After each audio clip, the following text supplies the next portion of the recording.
Eh bien, bonjour beaucoup, bonjour à tous, bonjour à toutes, pardon. Et merci à chacun d'être là ce matin. Et nous sommes donc en direct depuis les studios du Centre Média, mais aussi donc les pasteurs de chez eux sont aussi en direct par un logiciel. Donc nous utilisons. Et donc, nous voulons remercier le Seigneur pour ces moyens et pour ce temps aussi qu'il nous donne jour après jour, donc de pouvoir ouvrir sa parole et de se questionner à propos donc du contenu de sa parole et d'avoir aussi des réponses par rapport donc à nos questionnements. Eh bien, c'est avec une grande joie que donc je vous souhaite une très cordiale et chaleureuse bienvenue et vous pouvez donc nous appeler au 49 45 59 60. À noter que ce numéro-là va bientôt changer. Donc, on va passer au 40 au lieu du 49. Donc, ça sera courant novembre. Hein? Donc, on vous indiquera cela bientôt. Ensuite, une autre annonce pour nous aujourd'hui, donc ce sabbat, eh bien, ce samedi, nous serons en direct avec les pasteurs. Nous allons commencer donc comme pendant le confinement à partir de 9 heures, puisque nos églises adventistes sont fermées, donc nous pouvons le faire à partir de ce sabbat. Eh bien voilà, que vous pouvez aussi, pour ceux donc qui nous suivent des deux plateformes, YouTube, Facebook, eh bien vous pouvez nous poser aussi vos questions, vous pouvez placer vos commentaires donc dans les endroits donc à cet effet, prévus à cet effet. Eh bien, je voudrais à présent souhaiter une cordiale bienvenue à nos pasteurs, en commençant donc par Pasteur Wilfried. Yorana, Pasteur Wilfried, bienvenue et merci d'être là ce matin. Yorana, mon ami, très heureux de pouvoir passer ce temps avec chacun d'entre nous dans l'étude de la parole. Bonjour à mes collègues pasteurs et à tous ceux qui nous écoutent, et ainsi que ceux de la technique.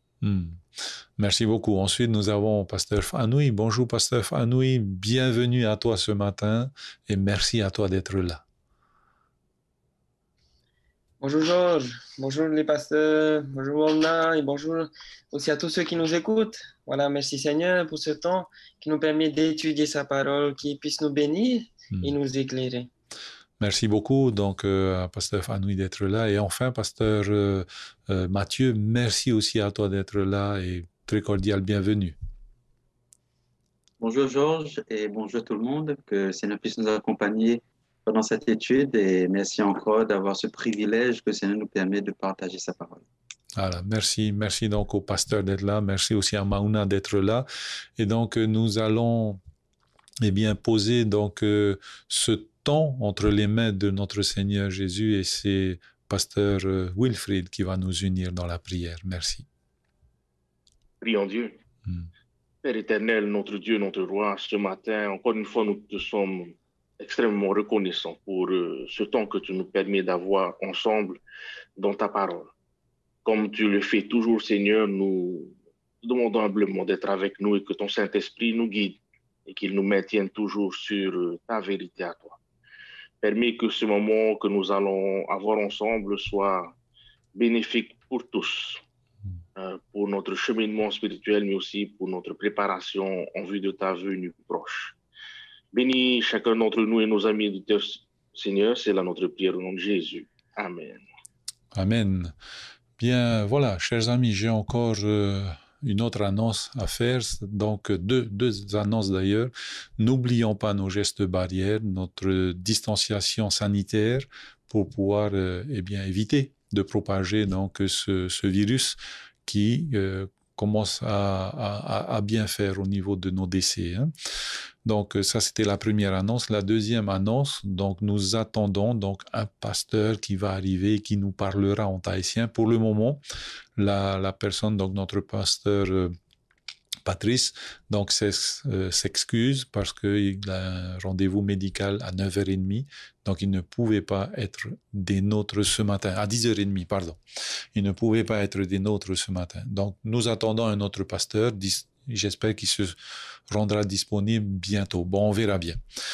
Ensuite, donc voilà nos deux annonces. À présent, donc j'aimerais donc vous rappeler que nous sommes dans ce trimestre donc, de l'éducation chrétienne et donc nous sommes à la 4e leçon et qui s'intitule donc Les yeux du Seigneur, la vision biblique du monde. Et aujourd'hui donc nous allons justement débattre de cette vision biblique du monde. Mais avant cela, nous allons faire un résumé de ce que nous avons vu hier avec Pasteur Fanoui et Pasteur Payette. Merci beaucoup.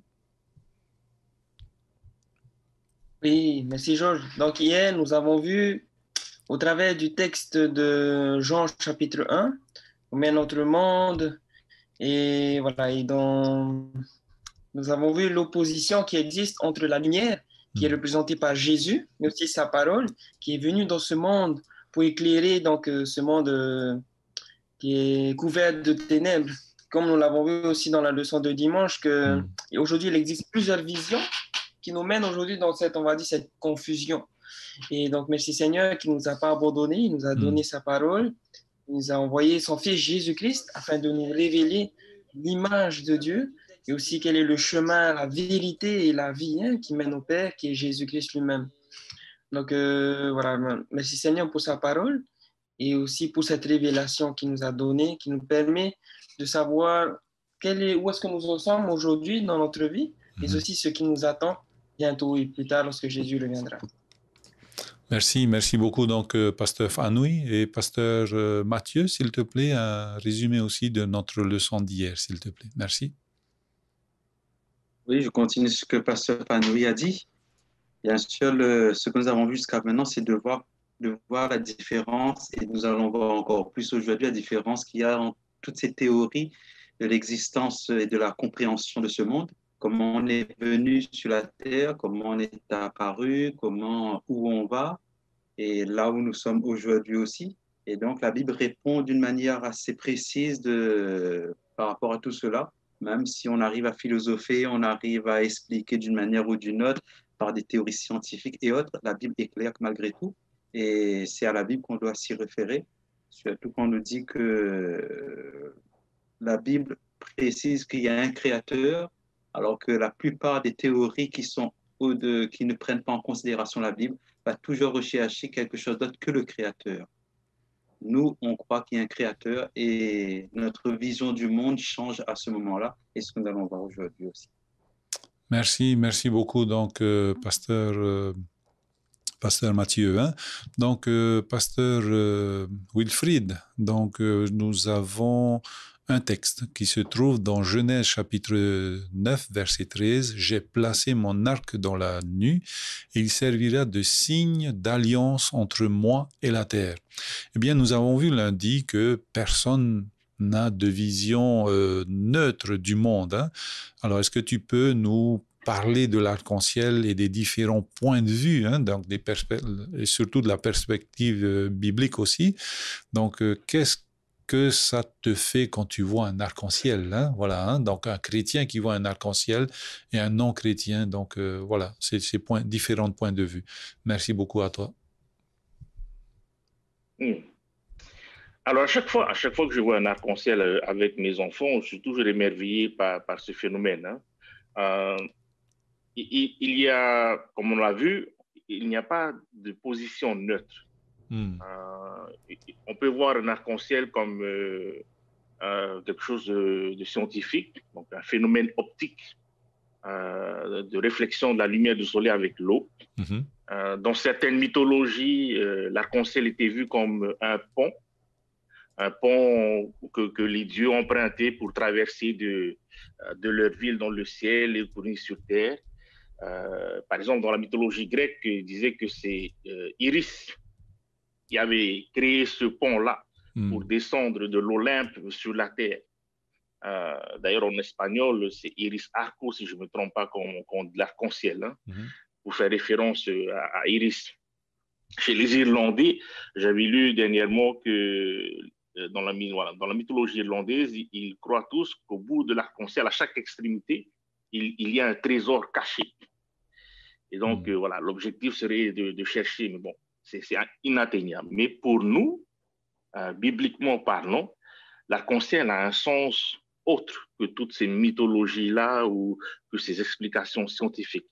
Et donc, le texte dont tu as fait référence, dont nous parle de l'histoire du déluge, et à la fin du déluge, lorsque finalement ils ont pu sortir du bateau, Dieu a mis un arc-en-ciel dans le ciel pour que cela serve de signe d'une alliance entre Dieu et l'humanité, que plus jamais la terre ne sera détruite par les eaux. Et donc, c'est ce que nous voyons lorsque nous voyons, à chaque fois que nous voyons un arc-en-ciel, de ce que la Bible nous enseigne. Voilà. Ok, merci beaucoup, donc pasteur Wilfried. Hein, donc, alors, je ne sais pas si pasteur Didier nous entend, mais pasteur Didier nous a rejoint, donc voilà. Et merci beaucoup donc à toi, pasteur Didier, de nous avoir rejoints donc ce matin. Très cordial bienvenue aussi à toi. Hein. Donc voilà, j'ai la même question qu'à pasteur Raoul Hay. Hein. Nous avons vu donc la leçon de lundi qu'il y a plusieurs façons de voir le monde. Hein. Il y a la façon chrétienne et il y a d'autres façons encore de voir le monde. Donc lorsqu'on appréhende, donc lorsqu'on regarde un arc-en-ciel, comment on l'appréhende, comment un chrétien voit l'arc-en-ciel, quel sens il donne et comment un non-chrétien voit l'arc-en-ciel et quel sens aussi il donne à cet arc-en-ciel. Merci beaucoup, pasteur Didier.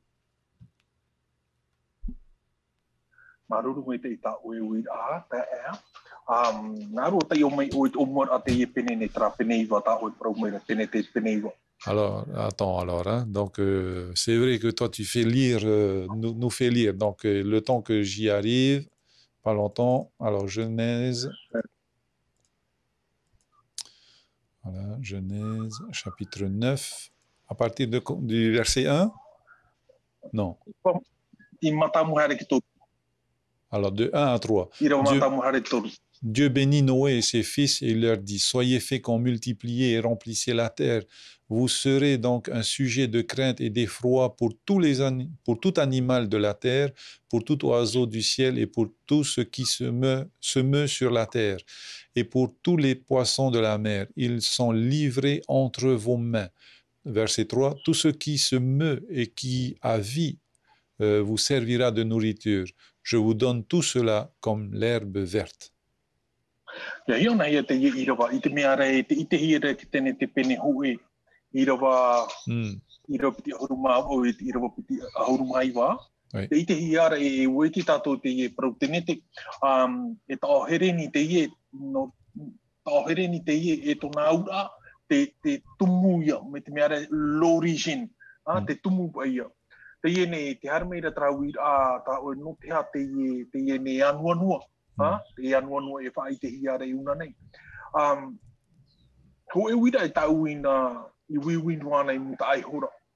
No te hapa o te atua, no te hapa e te atua o te atua te ite te maumea atoa, no te hapa o nei tirui e, aurera no te ai ti haa maurua tātou ara.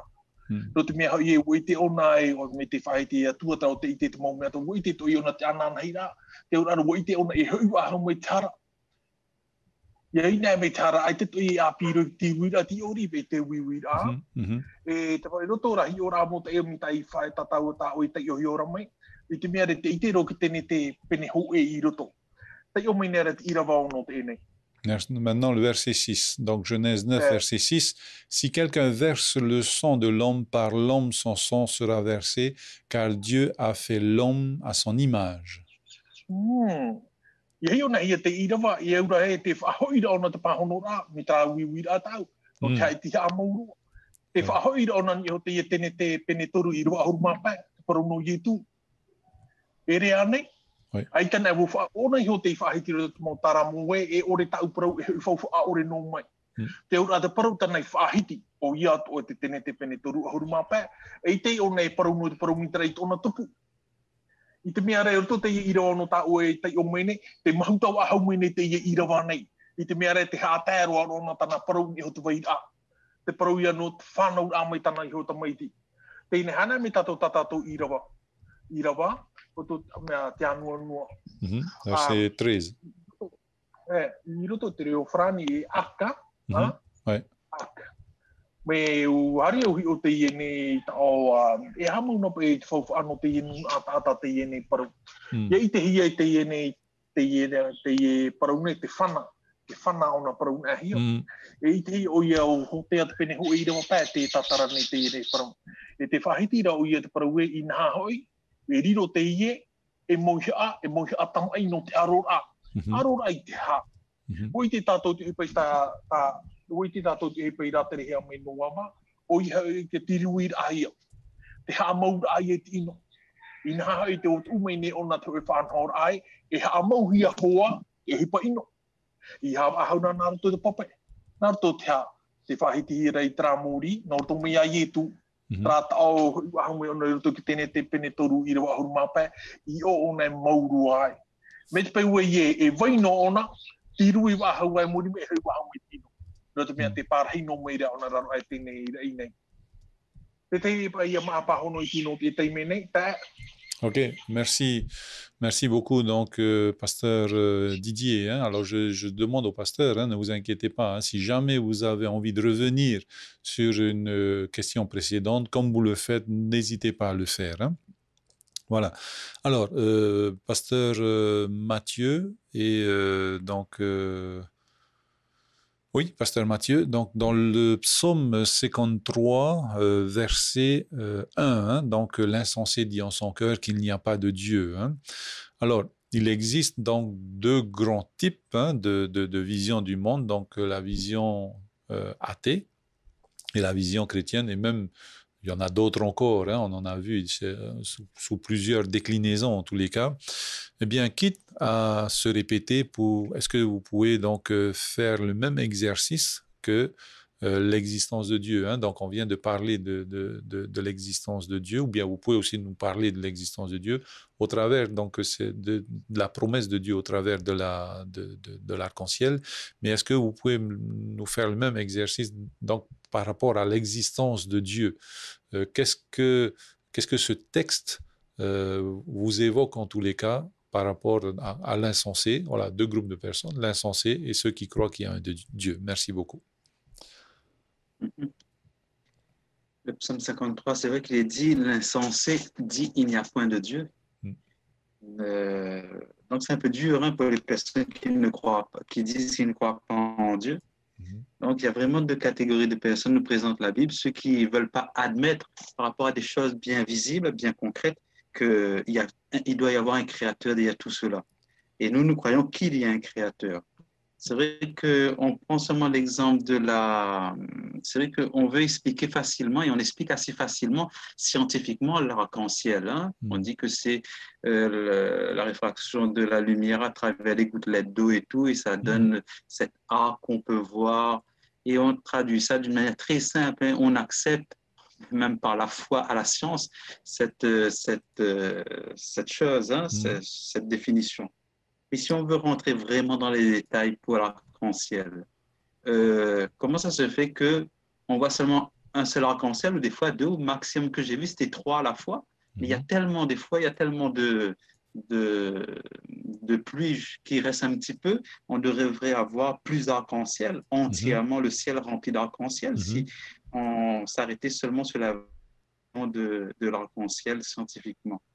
Pourquoi on voit que 1, que 2, ou maximum 3 à la fois.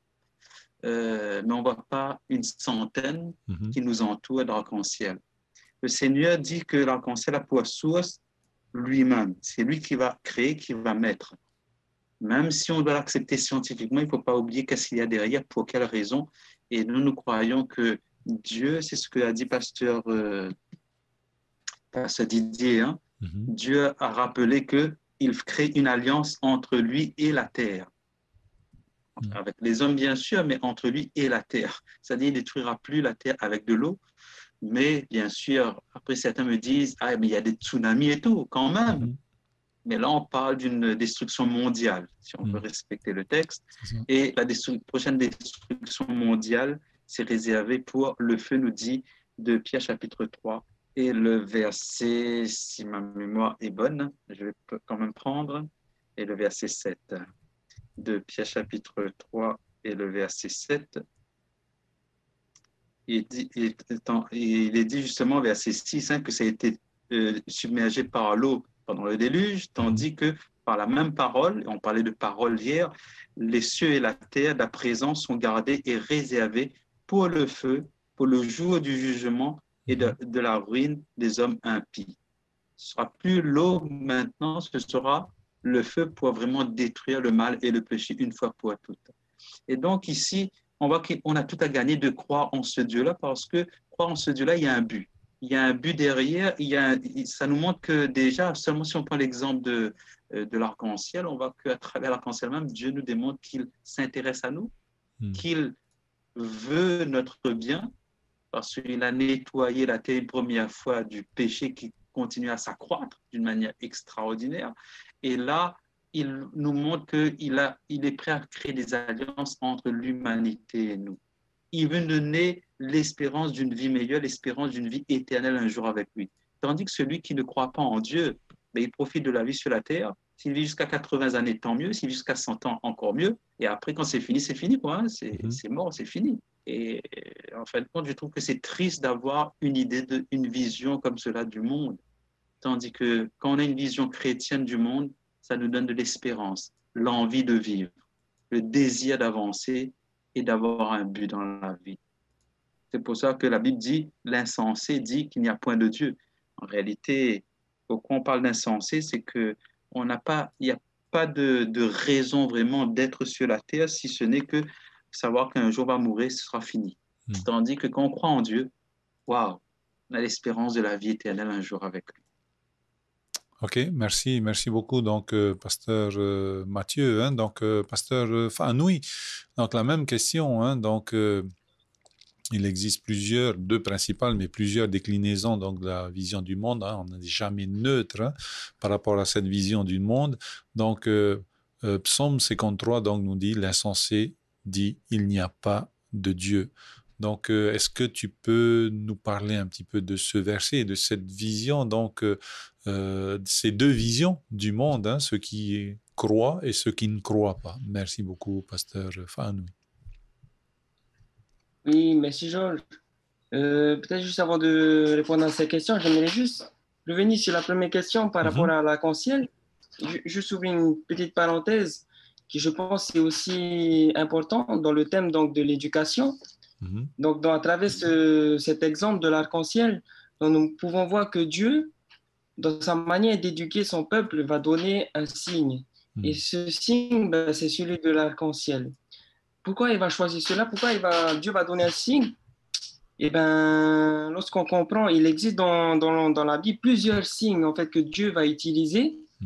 Et chaque signe rappelle un enseignement que Dieu voulait donner à son peuple. Par exemple, comme nous l'avons vu, donc l'arc-en-ciel est un signe qui rappelle l'alliance entre Dieu et la terre, à travers laquelle Dieu ne va plus détruire la terre à travers les eaux du déluge. Mais il existe plusieurs autres signes, comme par exemple la circoncision, le sabbat, qui sont des signes aussi que Dieu va donner à l'être humain. Par exemple, la circoncision l'alliance entre Dieu et Abraham et ses descendants, qui va rappeler chaque descendant que, eh bien oui, ça rappelle l'alliance que Dieu a faite avec Abraham, que nous faisons partie donc de cette alliance du peuple de Dieu.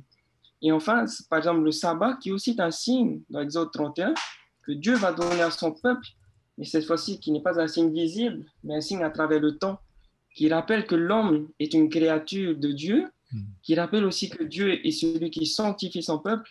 Et plus tard, nous allons voir aussi dans Apocalypse 13 que c'est un signe de fidélité envers ce Dieu créateur, au contraire de la fidélité aux bêtes de l'Apocalypse chapitre 13. Bref, tout cela juste pour dire que dans sa manière d'éduquer, Dieu va utiliser des choses concrètes que l'on peut voir dans la nature. Et même Jésus, lorsqu'il va enseigner le peuple, il va utiliser des paraboles. Et les paraboles qu'il va utiliser sont des images qu'il trouve dans la vie quotidienne, à travers le travail des moissonneurs, par exemple. Et ceci nous montre aussi, dans notre manière d'enseigner et d'éduquer, que ce soit à l'église, que ce soit dans notre famille, l'importance d'utiliser des images. Et cela est même prouvé scientifiquement que la plupart des messages que l'on entend, par exemple le sabbat matin, ce que l'on retient, la plupart des choses qu'on retient, ce sont les images et les illustrations. Donc Dieu nous montre que si nous voulons vraiment passer des messages importants que les personnes peuvent retenir plus facilement au travers des images. Qu'à chaque fois que nous voyons l'arc-en-ciel, ben, ça nous rappelle l'enseignement que Dieu voulait nous donner. Peut-être une petite parenthèse sur la première question. Et maintenant, pour revenir à ta deuxième question, Georges, oui, c'est vrai qu'aujourd'hui, voilà, il y a ces deux grands types de visions. Cette vision athée du monde, comme nous l'avons vu aussi hier. Je pense à la question pourquoi nous sommes ici aujourd'hui.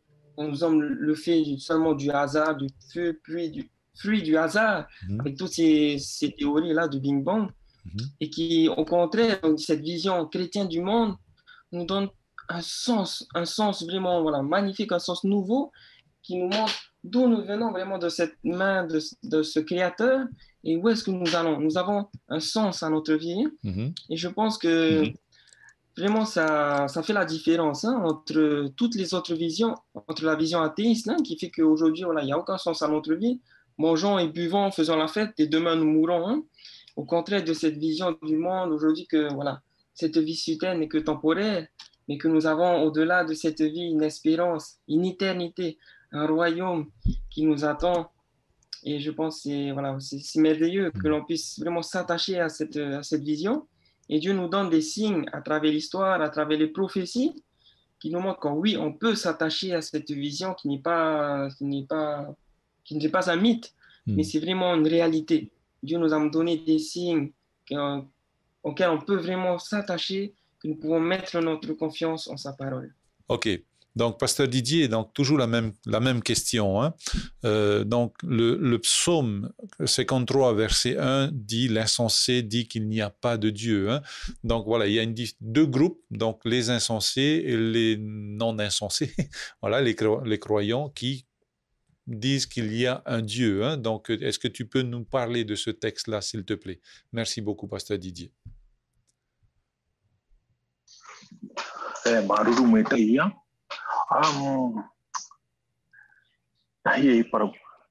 Chaman oro to e teime pro amaua o tata tra mo tau tiltona tau hapira te ni tata tia turi ona ni o te mea te tia turi atana mea rai Big Bang theory ya i te mea rai te whenua me te puno me ona ni tara na outro ia na ma mea huru rai a te na o mene ona i hapa i tāu e prauro na outro ia na e tata pa i hamani tēnā Big Bang.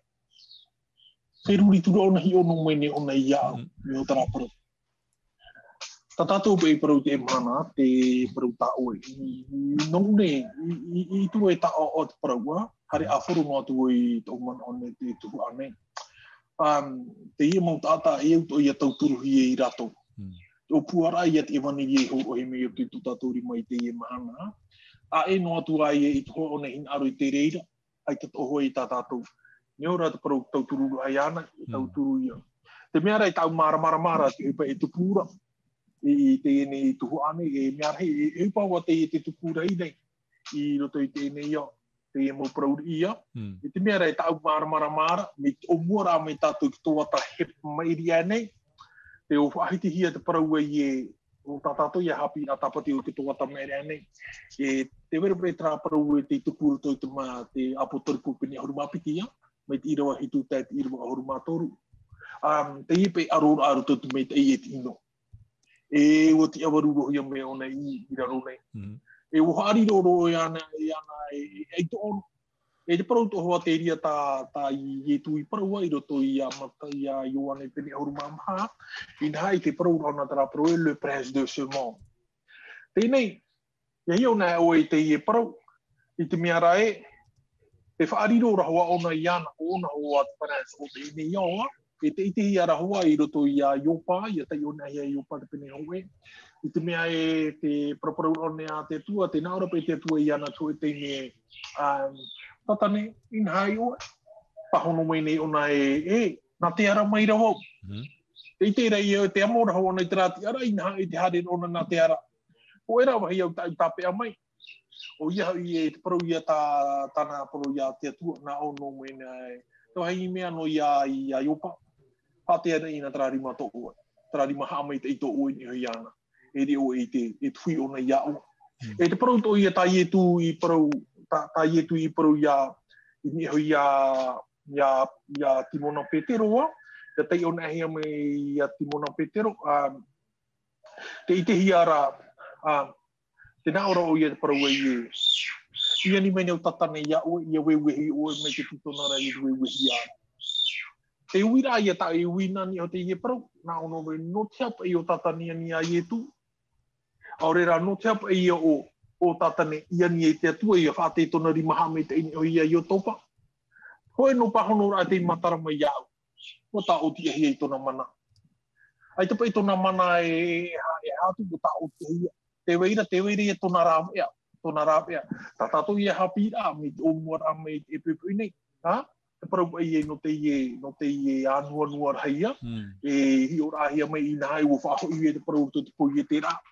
E te hapapu ahaura I una nei e te veira o ia.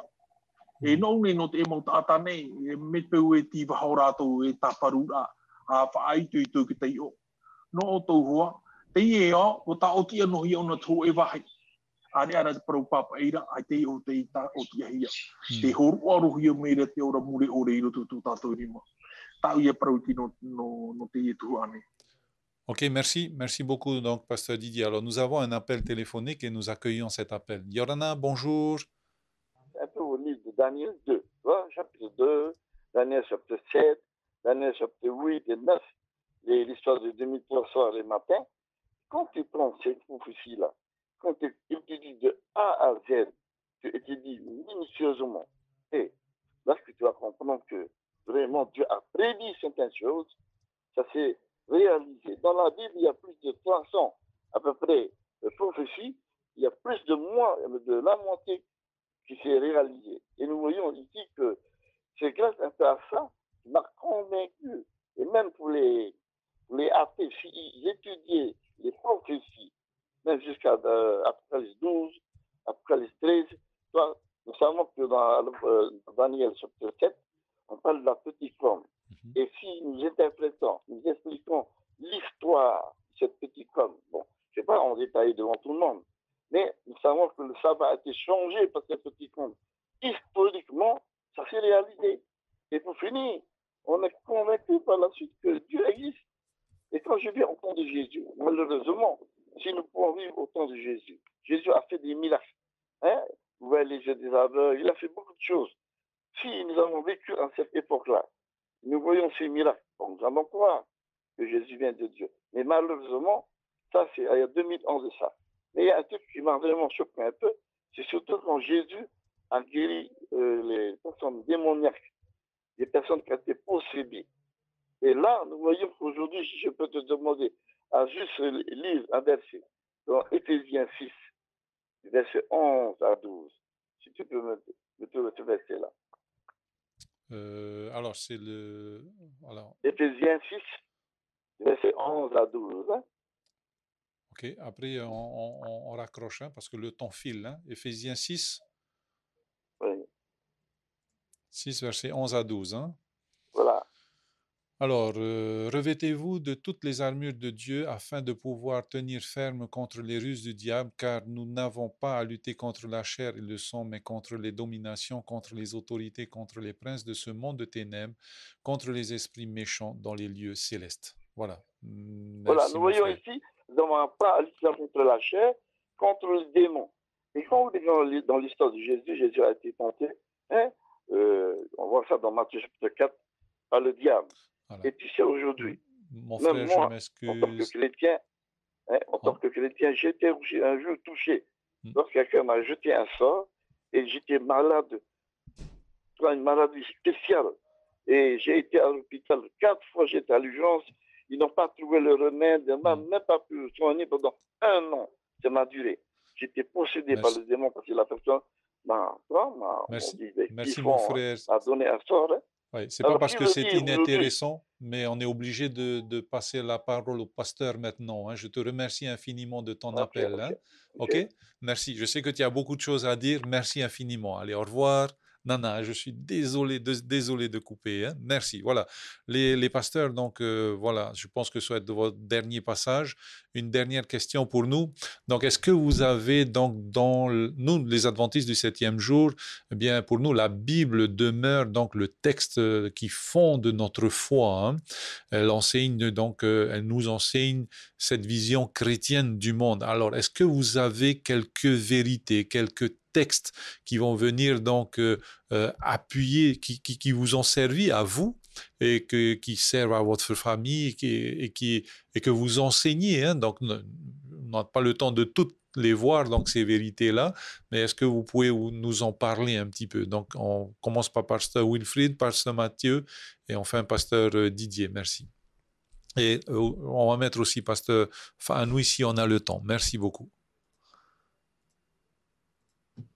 OK. Pour laisser le temps à mes collègues aussi de dire quelque chose, je vais juste prendre un exemple. Il y a de plus en plus de conflits, de guerres, les conflits palestino-israélites, les conflits dans les pays de l'Orient. Un texte tout simple qui est dans l'école Sabbat, dans Marc, qui nous est donné dans Marc. Il nous dit que c'est Jésus qui parle. Il dit que lorsque vous entendrez ces bruits de guerre, ne craignez pas. Sachez que c'est bientôt la fin. Donc, grâce à la Bible et à ce qu'elle enseigne, non pas que je suis rassuré, non pas que je suis moins craintif, mais une autre de tous les conflits, de toutes ces guerres m'annoncent que nous nous approchons de plus en plus de la venue de notre Sauveur Jésus-Christ qui mettra fin à tout cela. Donc voilà, juste un petit texte pour partager et laisser le temps aux collègues de dire quelque chose. Ok, merci donc pasteur, hein, voilà, de ce texte que tu viens de nous dire, enfin de ce point-là en tous les cas. Pasteur Mathieu, donc un texte, une promesse, voilà, une vision, enfin un point en tous les cas par rapport à cette vision chrétienne. Merci beaucoup, pasteur Mathieu. Justement, il y aurait beaucoup de choses à dire, mais il y a un texte que j'affectionne beaucoup ces derniers temps, surtout avec tous les problèmes qu'il y a. C'est ce que j'encourage tout le monde à aimer aussi, parce que Dieu nous a fait une promesse, et ça se trouve dans 1 Corinthiens chapitre 10 et le verset 13. Il dit « Aucune tentation ne vous est survenue qui n'ait été humaine, et Dieu, qui est fidèle, ne permettra pas que vous soyez tentés au-delà de vos forces, mais avec la tentation, il préparera aussi le moyen d'en sortir, afin que vous puissiez la supporter. » 1 Corinthiens 10, verset 13. C'est extraordinaire de voir qu'aujourd'hui encore, on va se réaliser cette promesse. Des fois, quand on est dans le problème même, on ne voit pas l'issue. On ne voit pas la solution. Et des fois, même si on passe du temps à la prière, on dirait que le ciel reste vide. Et là encore, c'est écrit dans la parole de Dieu, dans Matthieu, dans Psaume chapitre 22, hein, le psalmiste disait « Quand je parle, je prie, je crie à toi. » On dirait que le ciel est vide. Hein. Nos pères avant prié et finalement, tu les répondais du haut de ton ciel, de ton trône. Et nous, quand on prie, on dirait qu'il n'y a rien, il y a un silence pas possible et on ne sait plus quoi faire. Mais quand on est conscient que Dieu est fidèle, il est toujours là, attentif à tout ce qui se passe dans notre vie et il ne nous permettra pas, nous pour qui il est mort, il ne permettra pas qu'on puisse être dévasté par les problèmes de ce monde. Il a déjà une porte de sortie pour chacun de nous. Il faut juste qu'on apprenne à être aussi fidèle à ce Jésus-là et avoir confiance surtout en lui. Donc, comme disait aussi ma femme tout à l'heure, il y a une grande différence qui joue entre l'homme qui croit en Dieu et l'homme qui dit qu'il ne croit pas en Dieu, le athée. C'est véritablement la foi, hein, à la base, c'est que notre foi nous amène à avoir confiance en Dieu et à l'avenir avec ce Dieu. Tandis que celui qui ne veut pas croire en Dieu, sa confiance reste qu'en lui-même et les suppositions que peut-être on va se développer ou on va avoir une autre évolution quelque part ici et là. Mais ici, cette phrase, j'encourage tout le monde à voir combien le Seigneur est bon. Et si on regarde derrière nous, pour tout le monde qui encore qui nous écoute, on peut regarder un petit peu en arrière de notre vie et on verra tous les endroits où très certainement Dieu est intervenu dans ma vie pour me sortir de telle solution. Et ça me permet de regarder en avant et de se dire, ben, je vais mettre encore plus ma foi en lui et avoir plus confiance en ce Dieu-là. Ok, merci beaucoup. Donc, pasteur Mathieu, pasteur Didier, est-ce que tu as une vérité que tu aimerais partager et qui t'a beaucoup aidé dans ton parcours, dans ton cheminement donc chrétien? Merci beaucoup. Me ara hei do mo i do ba o te whai te tōna i a ua. I te mea rahu i ho e whai tau i te mai i roto i e tatato hapi a tāpati te o muar a o te i e toa ta te e mataiti nei. Pro i ano te poie te rā, tene te pene ho i rewa mata mua. Iau e tra pro e hamani hora ki atua trai e te whenua. Te hio mai nei iau te tao te i e tao hamani matarara mai bara. Bara, i hare tiro tatara hu mai te i e prau. I te iau na hia tara bara e tonu tao ona.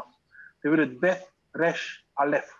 Aleph me ohi e roto na prau. I no te hepera i te rātou.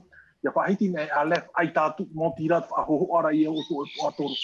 Whahoho ara o tara puatoro ho e ia mana to muri. Ho e ia me pue, ho e ani mara pue te ia. No rato te Aleph mana hope. Me ohi e ro ai tātu te atua ia. Te iera e piti i patao mua mai para ona e Bethres, pro hi ona ba. E te i tau te whaohi pato hi ero te whawha api. Pro ona hi a ba, Barjona, Paraiona, te ura ki tamaiti a Iona. Te ura ara roto te pro no te pui e te rau ki tene te ho i rawa ho e pro ona hi a Bara, te tamaiti a te manahupe. Te tahi atura i te pro no te pui e te rā. Mea, nao no te whanau tātou te e mahana, tātou te taretia nei, tātou hapi a tapatia, e o ia whai tuitohi, e o tātou tātata i te ia whai tuitohi ro te kua tapapara a te reira. Te parau no te ia parau bara, e ia turei nei o e te man au muaroa. Te parau ia, no to e mei tei, no to po ia te whaahau au hi o meni tātou te e mahana te pone peneiva, i nai warawe ahi mai te parau no te po ia te rā. Te parau no te bara, e parau tera no te hamani rā, no nāro hauna hamani wahau. Hamani e mi te tūru. Mai te mea rai, tra atira o te mutu i muta ai horo te nā tupunara, i te mea rai o puar awa ahau a te ria nana. Ia hi ona hea mai, i rau piti auruma ono piti auruma hitu, tene te pene hoe, e hamani tātou. Tahuri me piti auruma hitu, hamani hora. Hamani, matara wahau mai ne tara tau bara, e te whapapura e nā ietu te rei hamani. Hamani e mi te tūru. Te parau i e no te koerani e te tātauro. Tātato hapira te imahana no education, krono tāpira. Ho e tau e tai tamau mai. Te naura pe tara tau wharani, ce que nous sommes aujourd'hui, c'est ce que nous serons demain. Te mea tātātou e orara te mahana, te mea tātātou e orana nei, tātātou i hapi a tāpati no te ie toata, i te mea rae, tātātou hapi a te tūreiro na tāpira, iha no te ie orara i raro noa nei, no trara tāhira ai muri mai, te bāramara marai rei i tara parau. Tāpira tātātou e au i hapi i te mahana tātātou hua ai tamari, te parau ia no tra orara e amuri atu. Te parau ia no ke tāpera hiaro, te ia parau bara. Parau no te whanau a pira, i o tātou te eman te apira. Te tūrei roa ai ke tātana mā te parau e ie, te tātou tā ue uira ai te emana te emau tātai te tia tūri nei tia tua. Rātou o tāo ki hei a rātou i o, tēnei tātou hapi a tātou tia tūri te emana, ai te roto una tāo tia hei una nei, e tūrei hi a rā ona no tarai ora rā, e amuri atu, e pio i e tu tātou whaora. Voilà, merci. Alors, nous avons beaucoup de messages d'encouragement de Facebook. Alors, je retiens une question. Donc, pasteur Fanoui, donc, mis à part la mienne. Donc, bonjour Georges, d'après le psaume 53, combien d'insensés y a-t-il dans ce monde? Et d'après notre leçon sur l'éducation, quelle solution nous avons pour utiliser une bonne feuille de route dans notre vie pour tous les jours? Donc, voilà, la feuille de route. Donc, voilà, pasteur Fanoui. Oui, merci Georges. Donc, voilà pour tout. J'aimerais aussi remercier tous les intervenants, tous les pasteurs et les intervenants téléphoniques. Et pour répondre à ces questions, voilà. Donc, combien y a-t-il d'insensés dans le monde? Ouais, c'est une très grande question, hein. Bon, aujourd'hui, voilà, je n'ai pas la réponse. Hein. Combien, enfin, si j'ai bien compris la question, combien y a-t-il d'athées, hein? Parce que dans le psaume 53, verset 1, il est question de personnes qui nient, hein, l'existence de Dieu. Et le psaume nous dit que ce sont, voilà, ce sont des insensés. Hein. Combien y a-t-il d'insensés dans le monde? Je ne sais pas. Hein. Et d'après notre leçon sur l'éducation, quelles solutions nous avons pour utiliser une bonne feuille de route sur notre, excusez-moi, dans notre vie et de tous les jours. Merci. Hein. Voilà, pour cela, ben, tout simplement, Dieu nous a donné sa parole, hein, dans lequel ben, il dit au psaume 119, hein, ta parole est une lampe à mes pieds et une lumière sur mon sentier. C'est vrai que voilà, aujourd'hui, nous avons tellement d'enseignements à travers voilà, l'éducation, peut-être, hein, l'enseignement à l'école, où on a tellement de religions aussi qui existent, hein, dans le monde. Nous sommes un peu perdus. Hein. Et donc, Dieu nous a donné cette parole, la Bible, hein, comme une lumière pour nous éclairer à travers toute cette confusion qui existe dans le monde, toutes ces différentes visions, toutes ces différentes religions. Et Dieu ne nous invite pas seulement à la lire, mais aussi à la mettre en pratique, mais aussi à le mettre aussi à l'épreuve. Dieu le dit aussi, mettez-moi à l'épreuve et vous verrez combien j'ouvrirai sur vous les écluses des cieux. C'est un des exemples. Mais je crois que Dieu nous pousse à fortifier notre foi à travers les expériences. Et c'est vraiment à travers les expériences de la vie, premièrement, et aussi deuxièmement, comme notre frère l'a dit au téléphone, à travers l'étude approfondie des prophéties, que nous pourrons vraiment mettre notre foi, notre confiance sur cette parole qui est la vérité et qui nous révèle l'état de notre monde aujourd'hui, hein, et qui nous révèle aussi où est-ce que nous allons bientôt arriver. Et pour terminer, Georges, j'aimerais aussi voilà, donner aussi un verset qui, moi aussi, m'a beaucoup encouragé, même encore jusqu'à aujourd'hui. Et c'est le texte que notre frère nous a lu et qu'une sœur aussi l'a cité, Tahira Vahini, dans Éphésiens chapitre 6. C'est le texte que tu as lu, hein, Georges, merci. Et dans la suite donc, de ce texte, Paul va nous encourager. Donc, en nous faisant prendre conscience que nous sommes dans ce combat spirituel entre les ténèbres, entre les pouvoirs spirituels, hein, de ce monde spirituel mauvais qui sont dans les lieux célestes. Paul va continuer au verset 13. Prenez donc toutes les âmes de Dieu afin que vous puissiez résister dans les jours mauvais. Et après avoir tout mis en œuvre, tenir bon. Hein? Donc, il va donner ces âmes, donc la ceinture de la vérité, les chaussures du zèle, la cuirasse de la justice, le bouclier de la foi, l'épée de l'esprit, le casque du salut. Hein? Donc, chaque jour, nous devons nous revêtir de ces armes du chrétien afin de faire face à toutes ces tentations, faire face à toutes ces épreuves que nous avons dans notre vie. Car oui, nous sommes malheureusement encore sur cette terre, dans ce monde de combat spirituel que nous ne voyons pas forcément à l'œil nu, mais qu'il existe ce combat spirituel. Donc, voici un peu, Georges, un petit mot d'encouragement pour nous aujourd'hui. Hein, merci. Que nous puissions prendre les armes du chrétien. Merci beaucoup. Donc, voilà, il y a beaucoup de messages hein, sur Facebook. Donc, c'est Sylvie Facheto qui nous rappelle qu'un témoignage est beaucoup plus impactant qu'un texte ou bien qu'un débat. Hein. Donc, merci beaucoup aussi à toi, Sylvie. Et enfin, donc, Georgine, donc, qui nous remercie. Et aussi Pifao, qui nous dit aussi, donc, voilà, elle rend grâce aussi au Seigneur et elle remercie donc les pasteurs pour leurs interventions. Voilà, nous avons 3 minutes. Pasteur Wilfried, est-ce que tu peux nous donner le mot de la fin, s'il te plaît? Voilà. Pour terminer alors, juste pour revenir sur la vision biblique du monde, l'idée au centre de la vision biblique et du monde, ce n'est pas seulement l'existence de Dieu, mais c'est aussi de dire que ce Dieu que nous adorons, que nous aimons, est un Dieu personnel qui s'engage avec sa création. Sa puissance créatrice explique l'univers physique et nous y compris. Et sa puissance rédemptrice révèle son cœur et affiche ses plans pour l'univers et l'humanité. Et cela nous assure notre futur, notre avenir. l'idée qu'il y a derrière cette vision biblique du monde, c'est une idée vraiment complète qui touche tous les domaines et qui explique tout, nous y compris tout ce qui nous entoure. Voilà ce que je voulais dire pour terminer. Ok, merci. Merci beaucoup donc les pasteurs de nous avoir voilà, brossé un petit tableau donc des promesses, des doctrines hein, que nous voulons véhiculer en tous les cas, nous les adventistes, et que nous voulons inculquer à nos enfants. Et donc au travers donc de cette parole puissante, hein, la puissante, donc la parole de Dieu. Eh bien, nous vous donnons rendez-vous demain pour un autre temps de partage, donc de 10h à 11h. Et demain, nous aurons une invitée spéciale. Nous aurons donc une dame avec nous.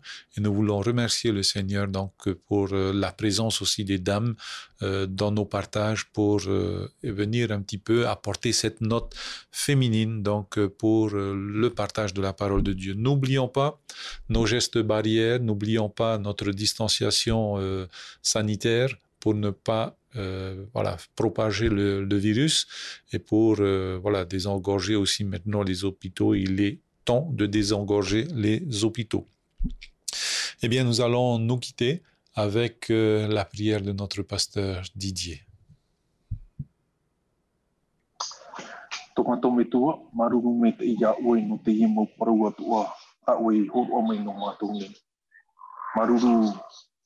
Mo pat oi ta oi fan honung matune maruru no trao api ta oi fat atu onung matune ya to turura oi matu pat oni daru oi ni tini dai ia fat u atu o matu to oi rare to oi reu ki to oi reu warso tamatu ye puri ya oi it om oi tu mutiar amen.